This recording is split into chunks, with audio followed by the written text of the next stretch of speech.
కానీ దేవుడు చేయగలరు. హెబ్రీ 10:30. మనమందరం జీవితంలో కొన్ని అన్యాయమైన పరిస్థితులను ఎదుర్కొంటాము. ప్రమోషన్ల కోసం ఎదురు చూసి నిర్లక్ష్యం చేయబడతాము. అనారోగ్యంతో బాధపడతాము, లేదా ఎవరైనా సొంత వారు దూరంగా వెళ్ళిపోవటం, వీటన్నిటిని గురించి నిరుత్సాహపడటం మరియు ఆలోచనలో మునిగిపోయి జీవితం అంటే అదే అనుకొనవచ్చు మరియు నేను దానిని గురించి ఏమీ చెయ్యలేను, ఇది కేవలం చెడ్డ సమయం అనుకుంటాము. నిజమే, నీవు ఏమీ చెయ్యలేవు, కానీ దేవుడు చెయ్యగలరు.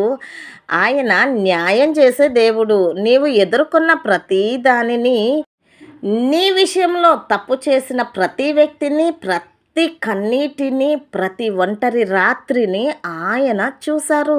ఇప్పటికీ ఇది నీకు మంచిదిగా అనిపించవచ్చు, కానీ నీవు తిరిగి ఆనందించే సమయం వస్తుంది. కాబట్టి చింతించకు. జరిగిన తప్పులకు యేసయ్య సిలువలో చెల్లించిన దానికి, ఆయన యందు విశ్వాసం ఉంచిన నీకు దేవుడు న్యాయం తీరుస్తాడు. నిన్ను ప్రతికూల పరిస్థితుల్లో ఉంచే వ్యక్తుల పట్ల నీవు చేదుతనముతో ఉండకూడదు, లేదా నీవు తిరిగి వానికి అలాగే చేయాలని ఆలోచిస్తూ ఉండకు. ఇది నీ యుద్ధం కాదు, యుద్ధము యెహోవాదే.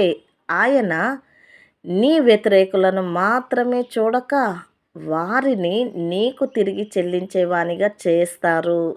ఆయన చెల్లింపజేసే వారిలో నీవు ఉన్నావు. నీ స్వాస్యము ఏమిటో ఆయనకి తెలుసు, మరియు ఆయన చెయ్యగలిగినంత ఎవరూ నీకు చెయ్యలేరు. ప్రార్థన. దేవా, దీవించుము. ఆమేన్.